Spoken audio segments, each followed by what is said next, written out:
food truck corral, vendors, displays, and live music by That 70s Band. That's the Town of Oyster Bay's Long Island Spring Classic on Sunday, April 30th at Tobay Beach. More information, including how to enter your car into the show, is available by calling 516-797-4121 or online at carshowli.com.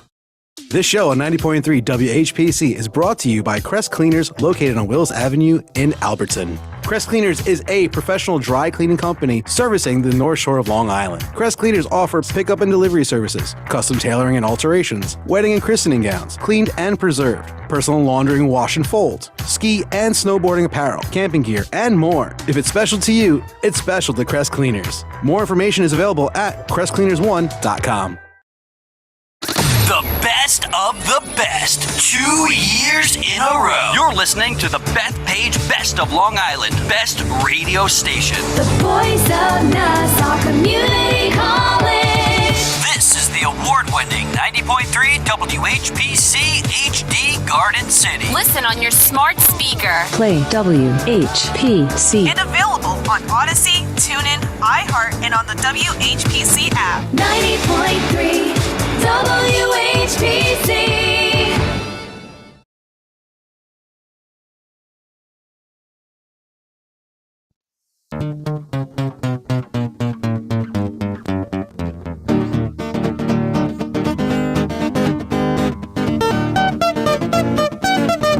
This Sunday. Every Sunday. Side by side at the microphone, from the green light to the speed trap, Chris Switzer and Ray Carino calls them as they sees them, and you better believe them. Here! Relevant news, biased opinions, and outright bullshit regarding every aspect of automotive culture. Gasp at mechanical trickery never before revealed over FCC-regulated airwaves. Thrill to the explosive tension as Chris and Ray cuss each other down the track and barrel roll across the finish line, laughing at certain disaster as they shake hands for the devil. All that and much more this Sunday at high noon on the MotorMouth Radio Hour. Call in and speak live with the Wizards of Speed and live feed, Chris Switzer and Ray Carino. Bring the whole family. Kids under 12 get in free. Every Sunday at noon on WHPC. Take the Long Island Expressway to the Meadowbrook Parkway and look for the sign saying no parking on the expressway and no express service on the parkway. Go right on Highway 24 to Garden City. $2 all-day parking includes pit pass. Sunday!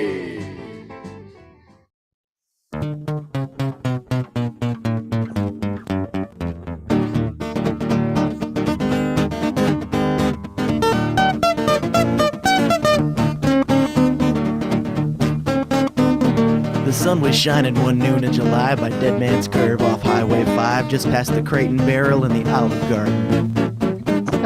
I pulled up to a stoplight and idled the engine when the guy in the other lane caught my attention. He said, "You want to race?" I said, "I beg your pardon."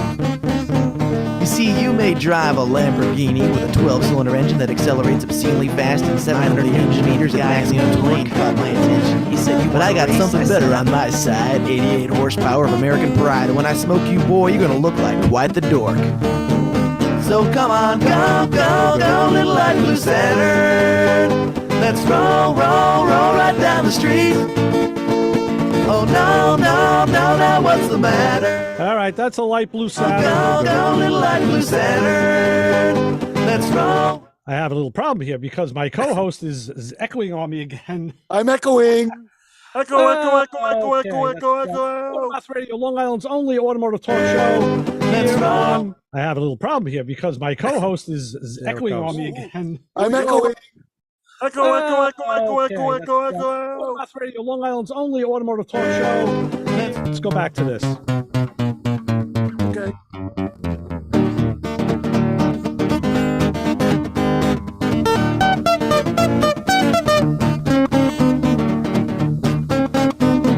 The sun was shining one noon in July by Dead Man's Curve off Highway 5, just past the Crate and Barrel and the Olive Garden. I pulled up to a stoplight and idled the engine when the guy in the other lane caught my attention. He said, "You want to race?" I said, "I beg your pardon." You see, you may drive a Lamborghini with a 12-cylinder engine that accelerates obscenely fast and 700 newton meters at maximum torque. But I got something better on my side, 88 horsepower of American pride. And when I smoke you, boy, you're gonna look like quite the dork. So come on, go, go, go, little light blue Saturn. Let's roll, roll, roll right down the street.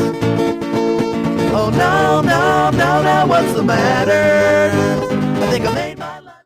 Okay, let's try this on MotorMouth Radio, Long Island's automotive talk show. We had a little technical difficulty that we worked out, and we got it now. So you've tuned in. You've got your host, Ray Guarino, Chris Switzer, and that song was for Tom in Massapequa, because last week he wanted to find a song for your tracker.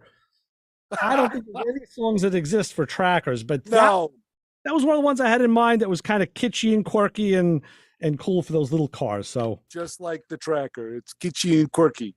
Like Blue Saturn, right? So anyway, okay. Hi, you're back. I love it. I'm back. We have a show. We do, as far as we know. As long as I can be heard. Can you be heard? I hear you. You hear me. We have a show. It sounds good. This is MotorMouth Radio, your 1 hour automotive talk show right here on Long Island. Off like a herd of turtles once again. Yeah.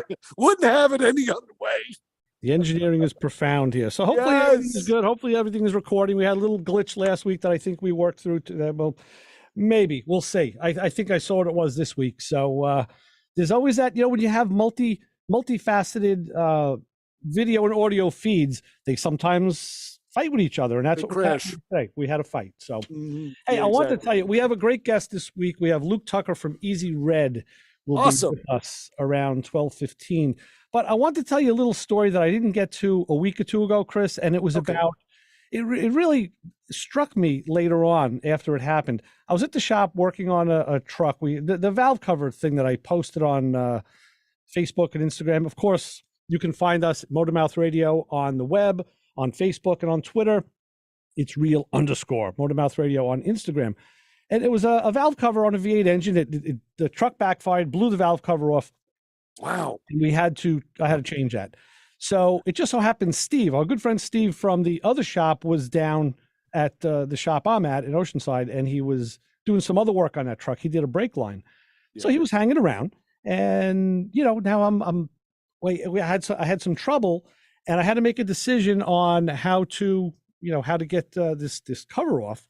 Okay. And Steve, it was a matter of a meeting of the minds where we kind of collaborated calmly, got the thing together. Then we put the valve cover on, and it wouldn't seat on the head. It was rocking.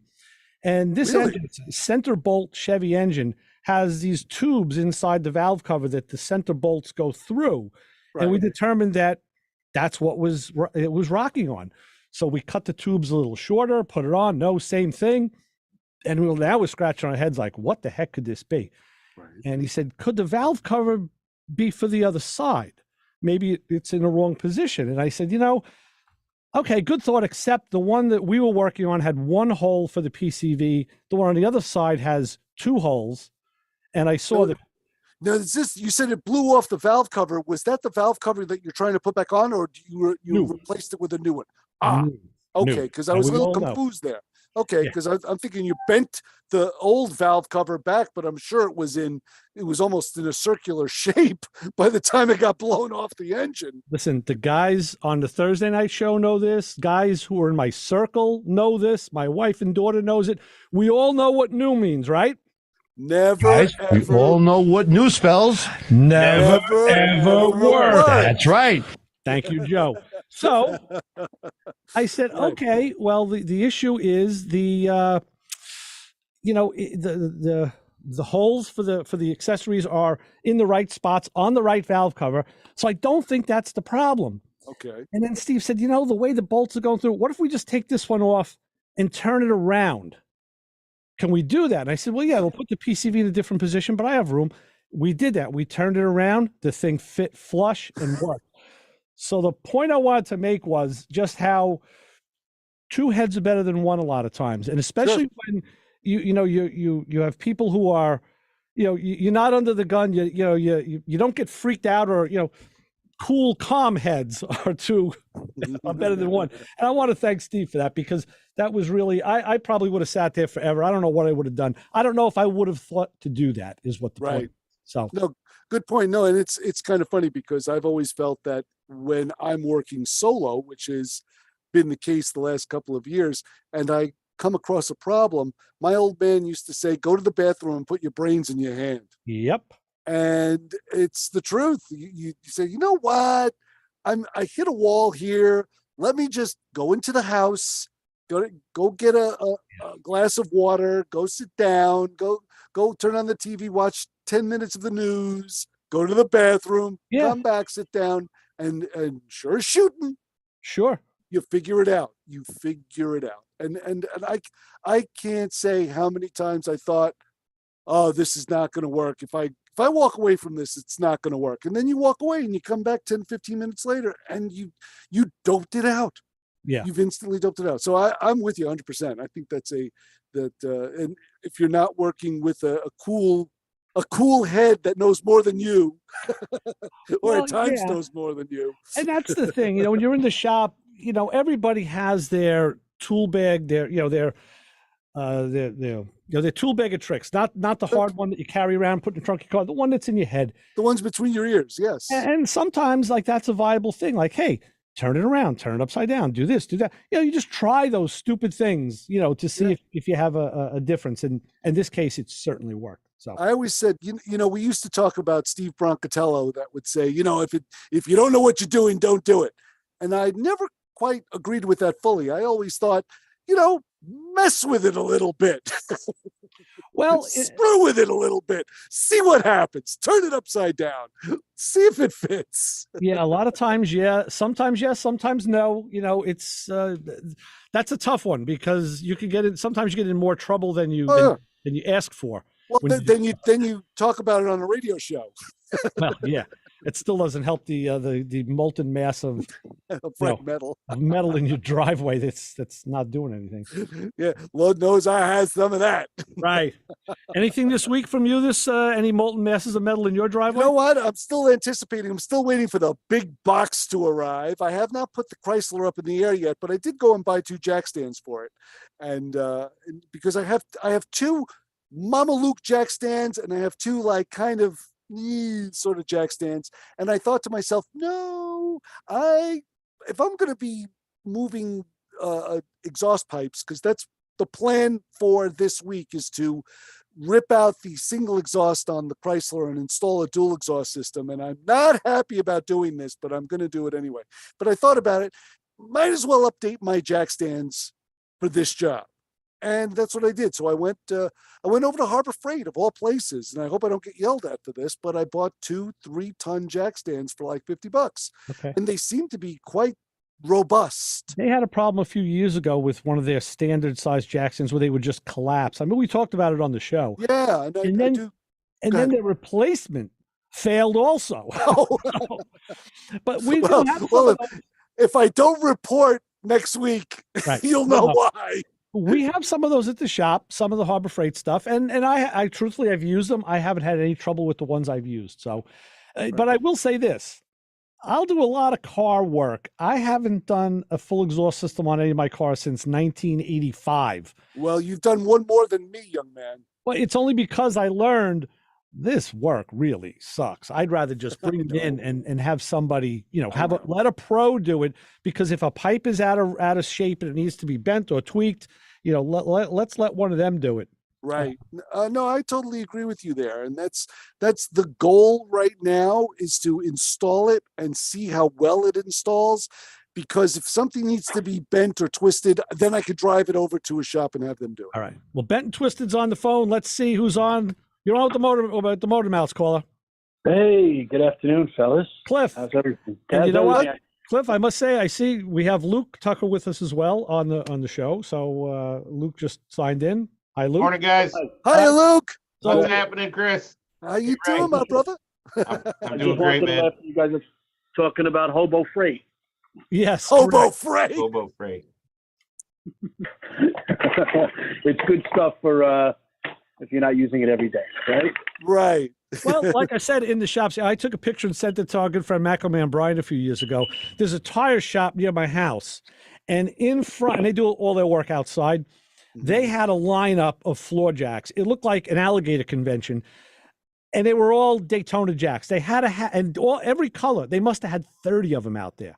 Wow. And we have them at the shop. The jacks, they do seem to stand up, and the jack stands, except for the ones that were crushing people, do seem to be okay. So, right. You can only make that statement. I bought a bad jack once.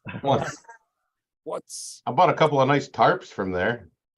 Yes, I bought a lot of ancillary stuff, and I also bought I bought this set of tarp rings. There's those aluminum rings with the staking tool, so you can put your own ring in it and put a bungee cord. That works well too. Good. I just wanted to check in and say hello. Great show as usual. Thanks, Cliff. Thanks, Cliff. Right. Talk to you soon. Bye bye. Listening to you guys in the garage. All right. Tuning up to Doom Buggy. See you later. Cool. So look. All right, it's getting to be show season, right? People are getting out and doing stuff, so that's very good. Exactly. Luke, how are you? What's going on? Everything's great, man. How about you guys? I got to show you something, Luke. We are doing well. Yeah. I have your light.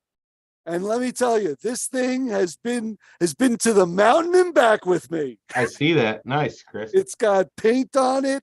It fits around my neck like perfectly. Yeah. I love this thing. So I just wanted to show it to you. Shout out to one of the best rechargeable lights I can find that you have that from your company. It's wonderful. I appreciate it, man. That's it definitely was a home run. You win some and you lose some. That one was a big win. Mm-hmm. It sure was. And I can't tell you how many times I've dropped it. Literally I've sat on it.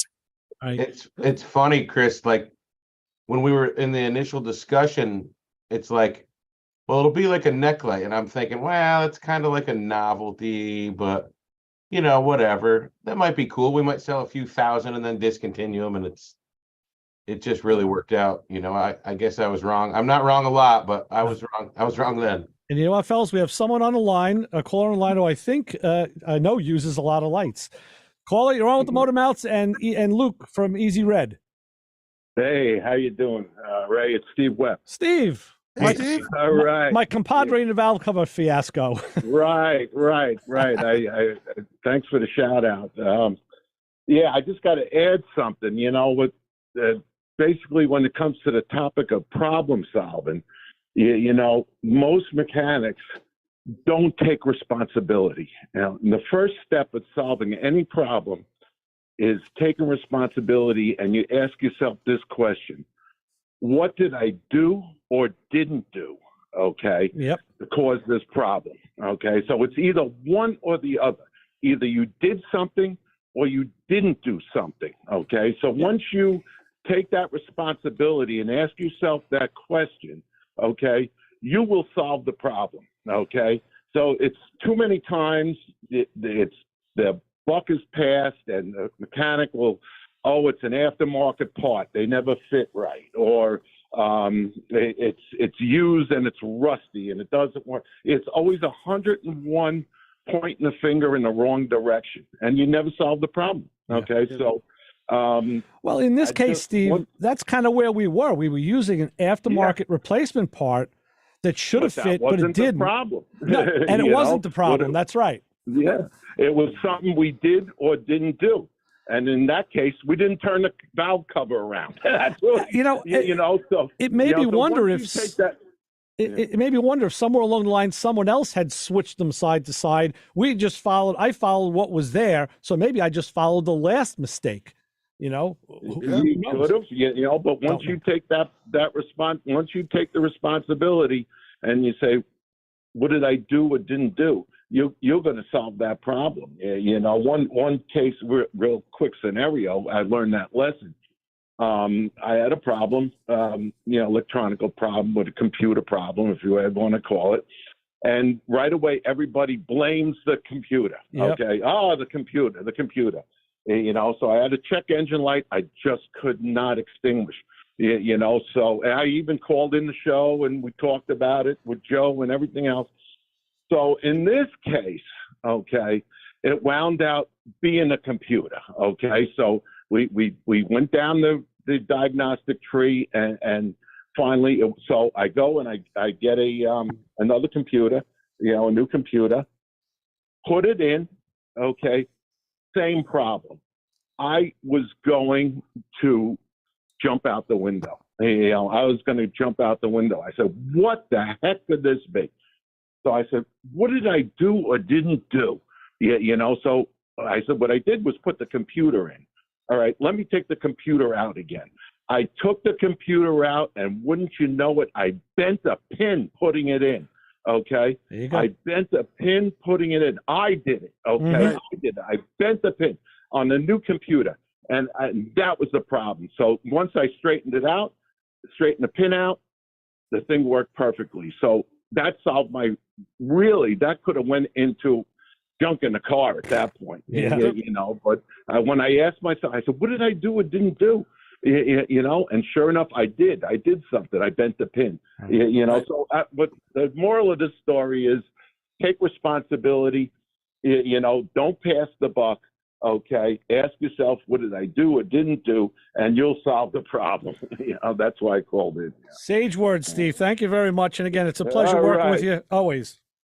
Absolutely. All right. I'll listen to you, Joe. All right, Steve. Thanks. Thanks, Steve. All right. So here we go with Luke Tucker from Easy Red. Yes. Yeah. Luke, great things as always this year from Easy Red. If I stretch, I have a flyer. I have some of your stuff here. New product of the year from Matco Tools. Yeah, that was an honor for us. We do a lot with Matco Tools, and great company, good partner for us. Just easy to do work with, and they got some great dealers. It's just awesome. Yeah, it was an honor for us. It was great. Right. I had to talk our buddy Brian into watching our booth for a little bit while I had to run some errands this year. Matco man came through and helped me out. He put a picture on social media, and I'm like, hey, dude. And he said a couple people asked him, like, hey, what are you doing over here? Aren't you supposed to be over there? But you know what? In the industry and in the world and in the world that us guys live in, that's what you do. Your buddy needs a hand, you help him out. And it's right. So what that you're in the wrong booth? You just, it's and who better than the guy who sells the tools? Well, he probably knows more about the product than I do, so it's good to have him in there. I'll tell you something, Luke. I watch follow a guy. He's a friend of the show, Clay Kuhn. He has a Kuhn Trucking down in Mississippi. Yeah, I know Clay. I know him well. Clay's a great guy, and I watch all of his videos religiously. And when he's on the tool trucks, and it's some of the independent stuff too, he'll step in and give a better description than the guy who's selling the stuff because he uses it. I'll tell you, that's going to these trade shows. It's not, for me, it's not about how much did we sell, what was the, return on investment, stuff like that. It's, we came out with our quarter stick. It's on the website. It's a 4S12L. We have a patent on it. It's a really long 1/4-inch flexible. On one end is a 1/4-inch drive, a square drive, and on the other end's a 1/4-inch bit drive with a magnet in it, and they flex and lock. And really, it's a pretty cool item. 12 inches long. It's just super handy for all your small work, 1/4-inch stuff. But I was talking to a guy, and he was telling me how he sold to a customer, and his guy got in and took out an actuator through the glove box and saved like 2.5 hours of work. And he told me that story, and from me hearing that story, telling the story to other customers, I probably sold thousands more than I would have. Just because you think like, that makes sense. Why didn't I think of that? Right. So those trade shows, talking to guys like Brian and dealers, and even going to the end user, to the technician, it's like I get to learn a lot of stuff. Might not sell on the spot, but it really helps. That's like you came out with these spray can holders. Chris, things are pretty cool. Who would have thought? Who would have thought, right? No. I didn't bring a spray can in with me. A spray can holder. Yeah. Now, what is that little thing? It looks It looks like a little creeper, actually. Yeah. It does, like a scaled down Lyle creeper. But it's got these great, neodymium magnets on it. You put this on your toolbox or wall, and a spray can fits with the bottom. Let's see. It's got an edge. It'll kind of line up, right like on that. And now that's brilliant. And the can, of course, is magnetic. The magnet stuck it in. What else is cool about that one, Ray, is if you got it on the lift or wherever you have it and you go to use the can, you take the cap off, right? And you see those little fingers on the top? Yes. The cap sits right in there instead of you drop the cap, you step on it, and 4,000 little plastic pieces go all over the place. Yeah. Oh, wow. Little can holder. Yeah, it's neat. That is pretty spectacular, and it's got some holes in it too. Can it be mounted on a pegboard and on the wall? Yeah, correct. Yep. Brilliant. Yeah, because I'll get some of this out to you, Chris. I just I haven't had a chance to. No, that's great. This is a wrench rail. You put wrenches in here, and all the stuff now is flexible, which is phenomenal. Look at that. Yeah, it bends so easily. Yeah, it makes a great mic flag. Now I got to tell you something, and here's something that Brian taught me. Look, you'd sent this little 4-wrench holder, and I'm like, I couldn't wrap my head around who would want just a 4-wrench holder. So believe it or not, what I did is I had my own variation of this. I hope everybody's watching this on YouTube Live. This is really brilliant. I put my little Matco pry bars in it. Oh, cool. That's awesome.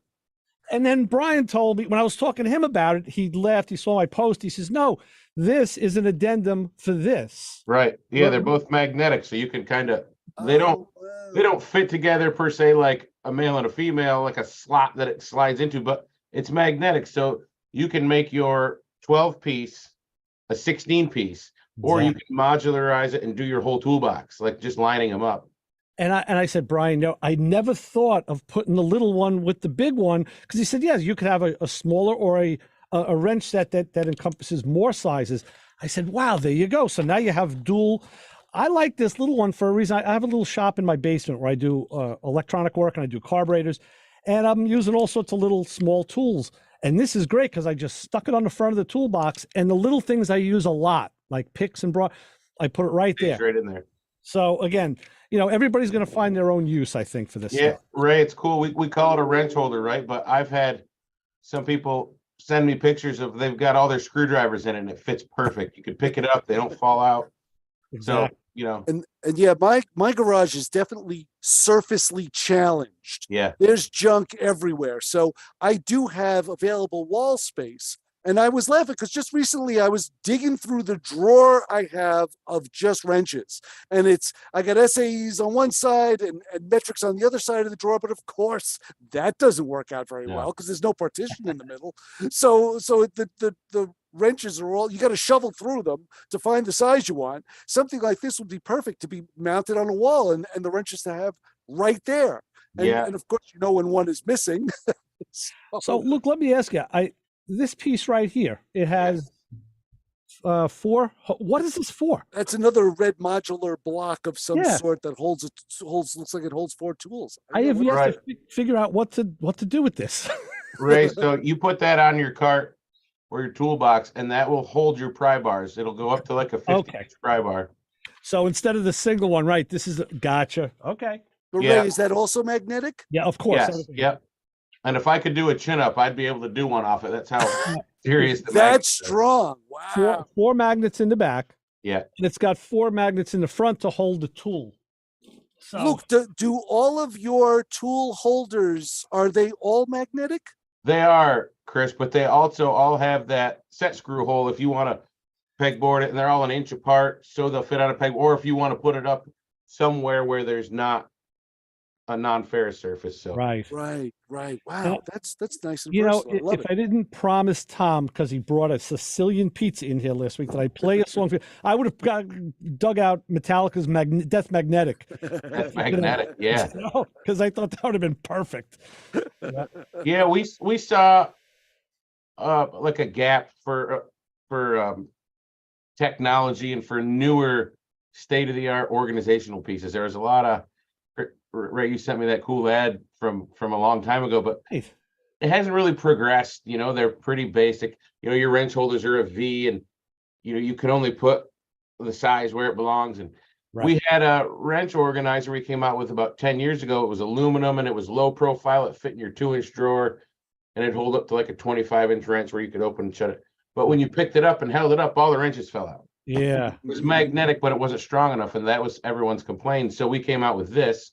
Right. And you could put a whole set on. You can go up to 24, 26 millimeter. You can hold it vertically, shake it, and they'll stay right put. Sure. Like Brian tells me that he puts it on his sunglass case, his Oakley case, because it's magnetic. And he puts a set of wrenches and he drives around on his truck. he gets to the shop and the guy's like, how come they didn't fall? They're like, well, because it's super strong, Yeah. That helps him sell it.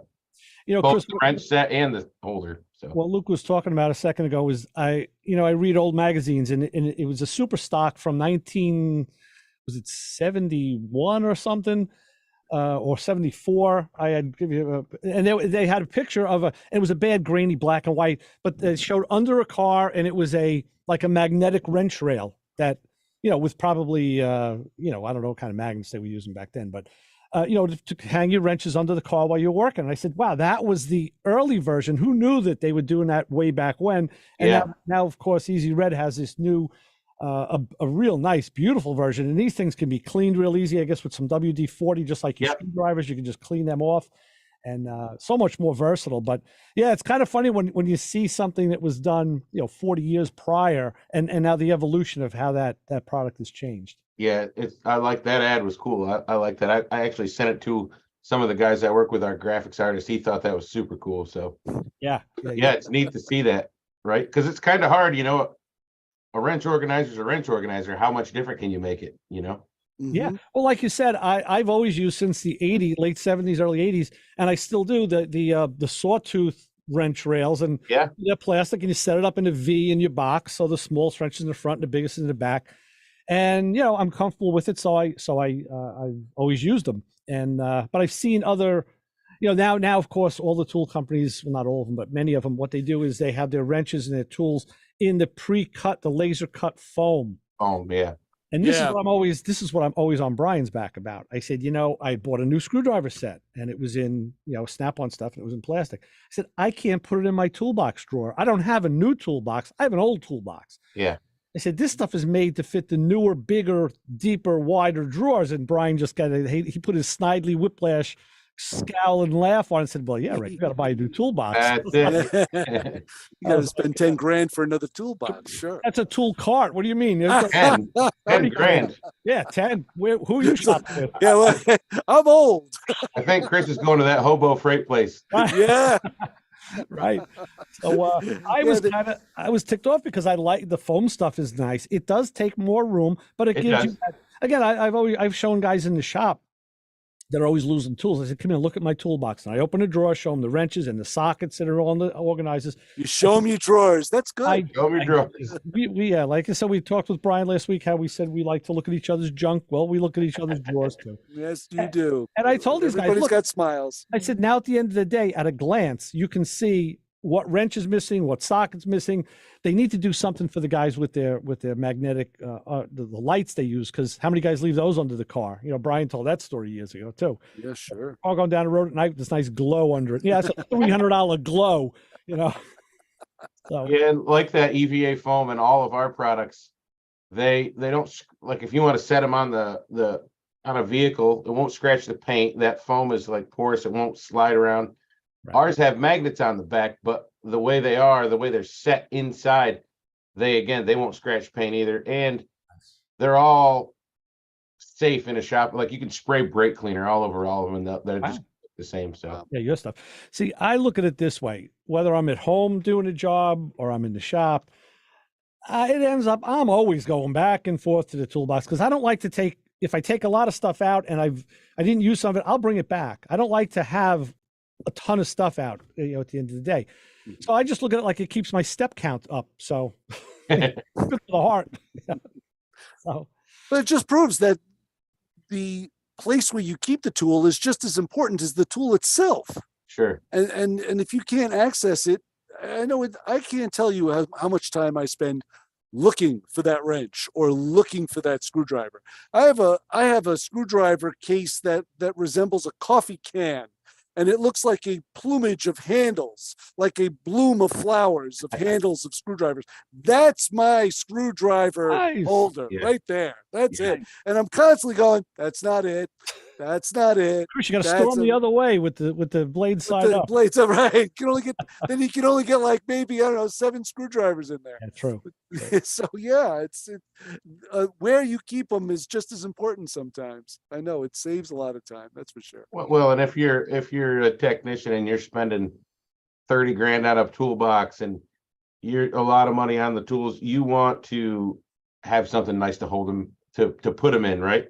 And you want to make as much room in that top drawer as you can to fit everything you need, and so you don't have to buy multiple toolboxes, so Right. space saving and keeping everything nice and organized. It's important, and those magnets are expensive. This stuff isn't cheap, but it's not gonna break the bank. A lot of guys buy multiple wrench holders at once, and we have different colors, so metric, SAE, and loose wrenches, because it's just one size. You could fit stubbies anywhere you want.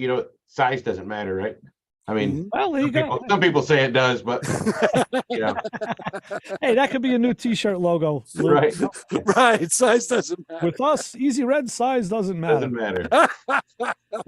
So I'll tell you what does matter. The bottom of the hour where we're at, and we have to do our duty here. I have to tell you that you should listen on this. We listen to this show. It's great. Herbally Yours. I get a lot of tips from this. It's Tuesdays at 3:30, hosted by the natural nurse Ellen Kamai. Show focuses on current issues in natural health, such as natural foods, herbs, essential oils, and mind-body techniques. Boy, I need more of that, so I'm tuning in. And I must say that the weather today is powered by Pantano's Gourmet in Hewlett, Uniondale Garden City Park, and the newest location in Freeport on Atlantic Avenue.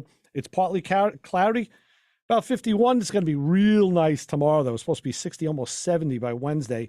And we will be followed by vast patches of dark tonight, which will again be eclipsed by light in the morning. Widely scattered, yes. Widely Same scattered. here. Chris, Same here in the Nutmeg State. We got about the same mix of sun and clouds. Highs will be topping out around just shy of 50 degrees. I would say it's a windows down sort of day if you're out with your classic car. Yes. Just the windows down and the heat on, but don't put the top down. More importantly, do we have an honor group of the hour? Yes, we do. Right here on MotorMouth Radio, the honor group of the hour this week. If you have no use for that bottle of chrome polish sitting on the shelf, before you know it, you don't own a single vehicle with chrome bumpers, and that bottle of chrome polish is languishing on the shelf with nothing to do.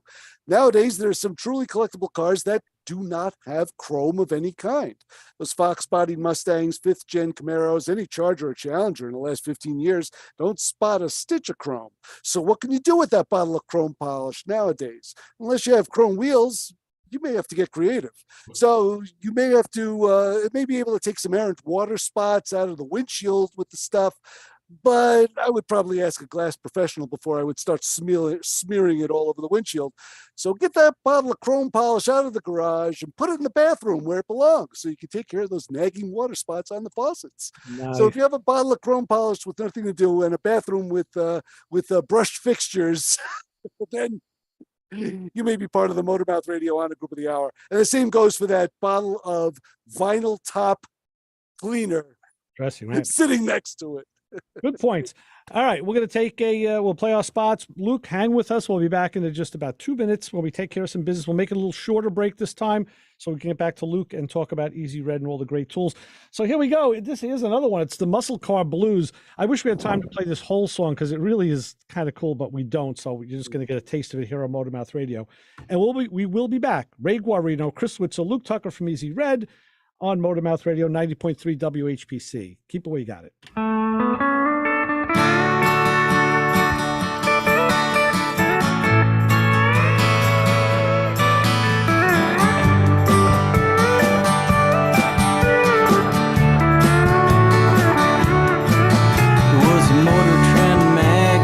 Car of the year in 1965. Now it's up on concrete blocks in the backyard of your mind.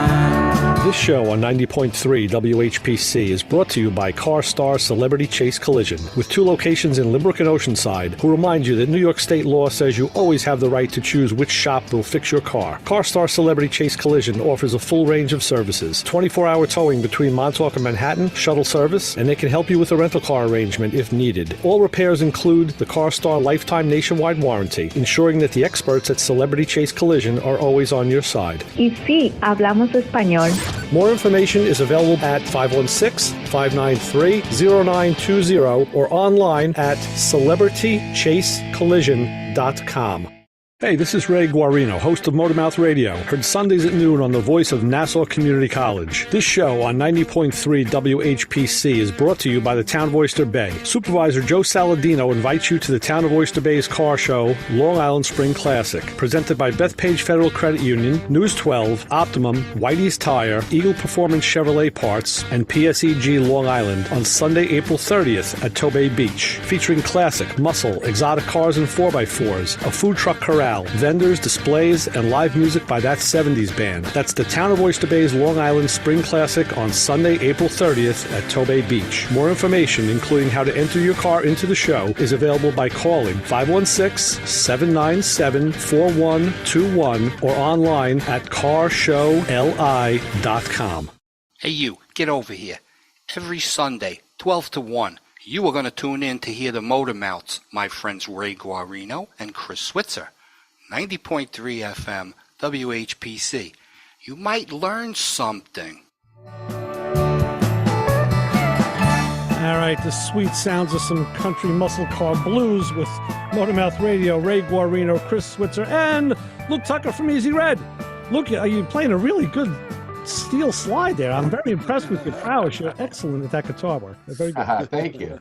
Very good. That was New Riders of the Purple Sage, wasn't it? You know, you would think that was New Riders. No, that was let me see, who the heck does that? This is a compilation. Let me put on my spectacles, and that was track number 14. This is stuff that was never on the radio. Yeah, it's by Joe Fahey, Roughish. Yeah, some guy named Joe Fahey did this. All right. So I don't know. We'll go with it. Yeah, this is a Tom asked, where does my music come from? Well, this one is from Car Talk. Of course it is. The other show on the NPR that was so good, and they actually had listeners who sent them in songs that they made that were all car related, and I bought the CDs. I said, yeah, give me those, man. That's great stuff. Mm-hmm. Very cool. Yeah. Luke, I'm looking over at the new products, and I see the 1/4-inch stubby combination drive and the 1/4-inch 8-inch long stick. How did you come about? How did these end up in your purview? Actually, it's cool that you asked, because it's actually a patent of mine in my name. Oh wow! The one I have, and we got into hand tools a handful of years ago, and we got some extra long ratchets and just some stuff that gets you out of trouble. And that extra long sold so good because they were just coming out with hybrids and everything was tight, Right. And I know 1/4-inch is popular, and everybody liked that extra length on the 1/4-inch we had. So I thought, why not have a combination with the square bit and the magnetic bit? Mm-hmm. And it just worked out. We designed the locking feature and the smaller 4-inch one, and it's just they're just two really handy products to have. I believe it. I know a lot of guys in the shop do this, and I haven't fallen into that yet. I don't know why, but a lot of guys that and Joe especially, really relies heavy on the 1/4-inch stuff. And I don't know, I guess it's just the work that I do doesn't lend that to me. I mean, I do use 1/4 for some things, but I know some guys are like, that became their go-to size was 1/4-inch. And I guess maybe they do more dash work or whatever. I don't know.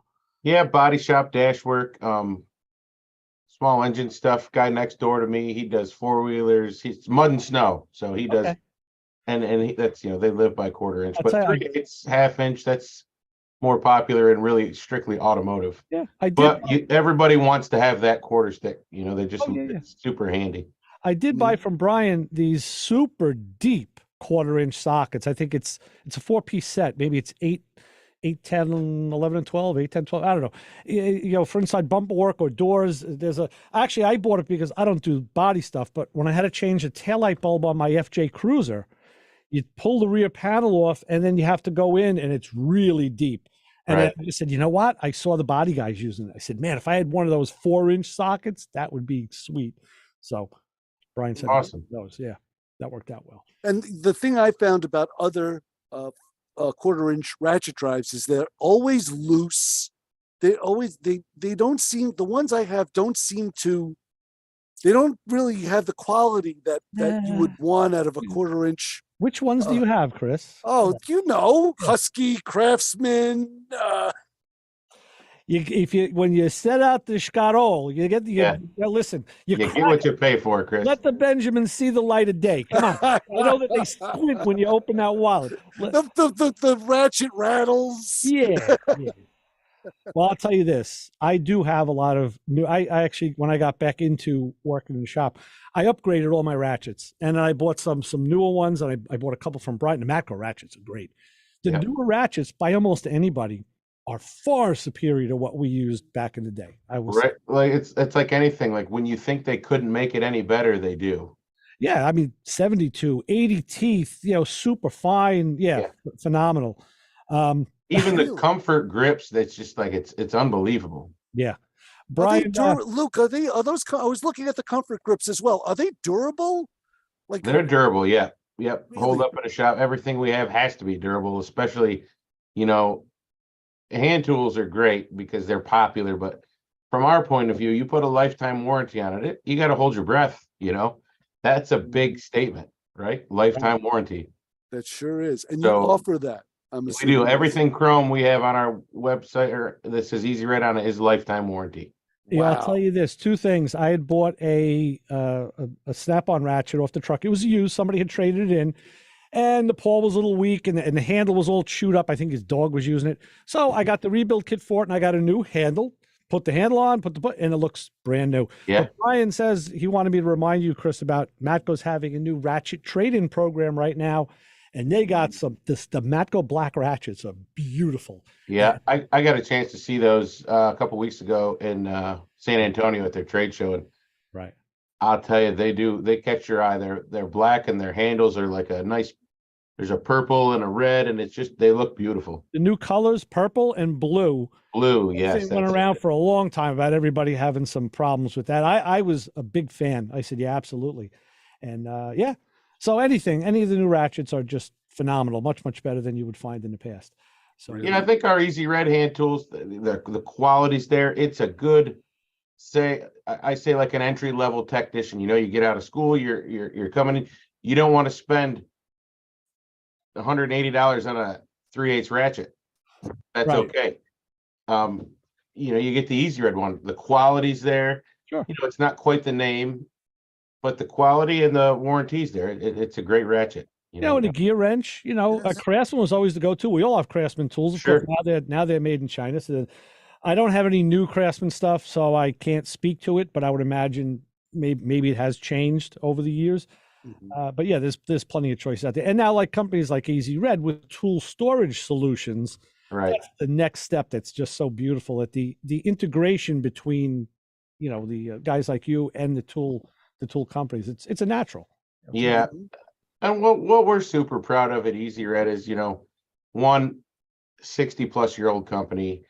2, we have, we're up to almost 8 industrial designers. So wow. A lot of these companies, you just named a couple ones specifically, Gear Wrench, their business is based on going overseas to China or Taiwan, finding an existing product, putting a orange handle on it, changing the marketing, making it yours, and going to market, going to business. We have 90% of our products, 100 of them now, coming out, moving forward. We have drawings, designs, mostly patents, 3D prints. It's ours. Nobody else has one like it. Right. So that's one thing that keeps us unique out of most other companies. A lot of these tool companies, they're just label swappers. Which is great. And I guess the reality is once the patent runs out, then they will get copied and, you'll see the knockoffs from the offshore stuff. Yeah, that happens. But that in itself speaks to the quality of the tool of the item, because if it's worth knocking off, that means it was worth having in the first place. Right, right. That's how I see it. But yeah, it's hard these days to, you go, I don't care if you're food shopping or tool shopping. It's hard to find, say, I'm only going to buy American. Yeah, good luck. It's impossible. Yeah. To be honest with you. If you're going to be a tech, if you're going to have a shop and you're going to work on vehicles, most of your products are going to be Taiwan and China. It's just reality. Right. Mm-hmm. Exactly. No, it's true. So what's new coming out of the out of the Easy Red company right now? What does 2023 look like? So we are really concentrating on that organization. So more specific things as far as like maybe you might see some drill bit holders that are magnetic and unique, and actually some 1/4-inch bit holders that fold up and you can stick them somewhere and bring them with you. Nice. Just kind of keeping that organizational thing flowing. We're getting some ideas from some local techs like, man, I could really use help organizing so-and-so, and we come up with an idea. So that we're going to stick with and keep building on. We also were one of the first companies to do cordless rechargeable work lights back in the early 2000s. And we got into that. We started selling our extreme light, and we actually had a flip light. And when flip phones were popular, it was an FL 1701. It was a light that looked like a flip phone. You'd close it and the switch would shut like a refrigerator door, would turn off, and then you opened it and it was a little inspection light. It was cool.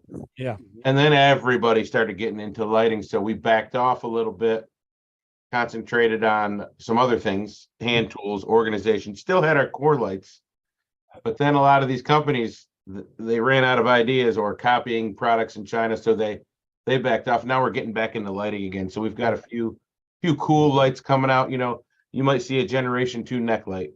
Okay. Yeah, a lot of wearable stuff. So we all use them, and I don't remember the model number, but the Easy Red light that I have, it's got, like some other ones, it has an edge light on it or the large light. And that edge light is great for getting into tight spots. You're in an engine bay, you want to look down. You want to look for maybe the socket that you dropped. Yeah. That edge light is great. So what we build our lights durable, where you can run them over. They're big, they're durable, and they're shop lights. The markets kind of went away from that. They go to thin, flexible with joints that can rotate and move around and inside. Yeah. And you go to these factories and the warranties just pile up, because you got to put a warranty on a light too. Yeah. Usually they're a year for a professional cordless work light. And everything folds and bends and flexes. There's weak spots, and it's thin. It's nice to be able to work it in somewhere, but they break. Right. Yeah. So it makes it challenging, especially from a design point of view.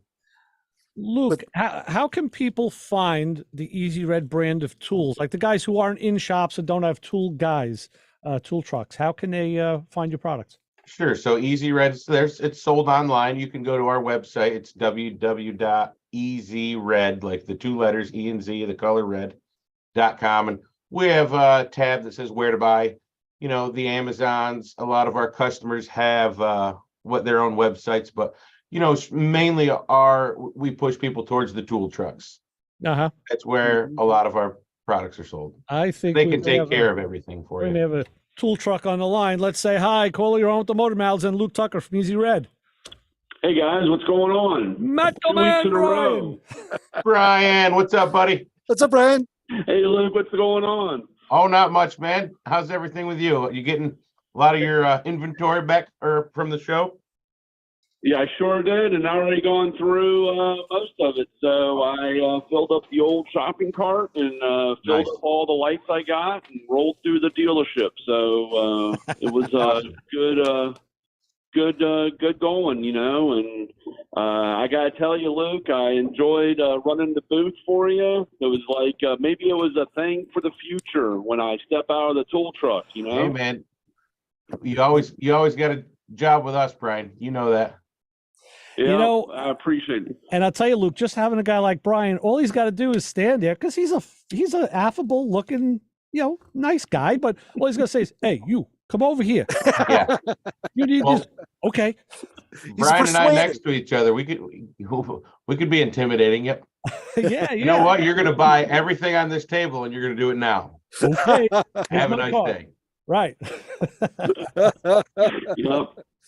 No, but like I said, I'm glad we have a good relationship with Easy Red, and the stuff is great, and I can't wait to see the new stuff, because like I said, believe it or not, most guys don't realize it at first, but storage is a big thing with this profession, because if you can't find it, then you lose time and you can't make the money. Can't find. So, Can't use it. Brian, tell Chris quick about this ratchet trading program. Yeah, what's all that about? Any $30 off towards any new ratchet. You just trade in any ratchet. You can check that out on Hey Maco Man. I had a post the other day on Instagram. It was worked out pretty good. You know, we all get that cheap ratchet, and we try to make a living with it, but it, breaks our knuckles a couple times. We get pissed off at it, and trade up and get yourself a good ratchet. Brian, I tell you what I'm going to do. After working on this Volvo for my daughter, I was telling you the rear brakes, you can't take the slide pins out on the car. You have to take the caliper and bracket off together and then take the slide pins out, which is hard. So if I think I can do it, if I have a stubby 7mm Allen, which they make, or I can make with a chop saw, and if I put my old proto ratchet back into service, which happens to be very thin, I have a 3/8 and a half inch, and they were the thinnest, ratchets I've ever had. Of course, they're coarse; they don't have the fine click to it. Right, teeth. That may just do it. I may be it, but now, of course, the car's down in North Carolina, so I can't test it until I take a 700-mile drive. But I'm thinking. Yeah. So. Yeah. Mm-hmm. So, but Luke, it's always great talking to you. I know we're coming up on the end of the show, but I just wanted to say hey, and like I said, looking forward to seeing some new stuff, and I can't wait. Well, let's stay in touch, Brian. I was hoping you'd call in, man, and again, it was really good to see you. Look, we got to get you on the Thursday night show on Playing in Traffic. Come on with us and talk tools, because Brian and I are there, and Lewis Lee, the other guys. Lewis, I had fun the night I did it. Yeah, we'll have to do it again. If you want to send me some reminders, Ray, I'd love to get in there. I coach Little League, but we're done by 7, 8 o'clock. Yeah, we're 9 o'clock Eastern time, so we're And Brian and I, we do the food show afterwards. We're on till midnight, so we got you covered. Yeah. All right. Yeah, no problem. Excellent. Okay, Brian. Let me run, and you guys finish up, Luke. I'll be in touch. And, okay, man. Guys, stay out of trouble. Thanks, Brian. Thank you, Brian. I just remembered I shouldn't have any of my coworkers. I hope they're not listening to this, because they think I go to the trade shows and work. Now they're going to know that I went there and had Brian work, and I went and screwed off. So, well, no one better than Brian, unless you're going to get Clay. I said, because these guys, guys that sell the tools and workroom, listen, they know tools. Let's face it. Yeah, and it is good to listen to, like, we're at these trade shows and a new dealer's like, man, I've never sold this, but I've heard a couple things about it. And the guy who's another dealer from another part of the country is right next to him. He's like, hey man, you got to buy at least 6 of them, because here's how I sell it. And I listen, and I just sit back and let them talk. And all of a sudden the guy's writing an order for 6, and what else should I get? And he's like, you got to get these scrapers. You got to get this. So look, I've done that in the auto parts store. I'll be sitting there waiting for my parts, and another customer comes in, and he's talking with a counter man, and then the counter man goes away, and then, and I'll interject and say, listen, no, I think, what you need is this, not that, or they do make this, just ask for this.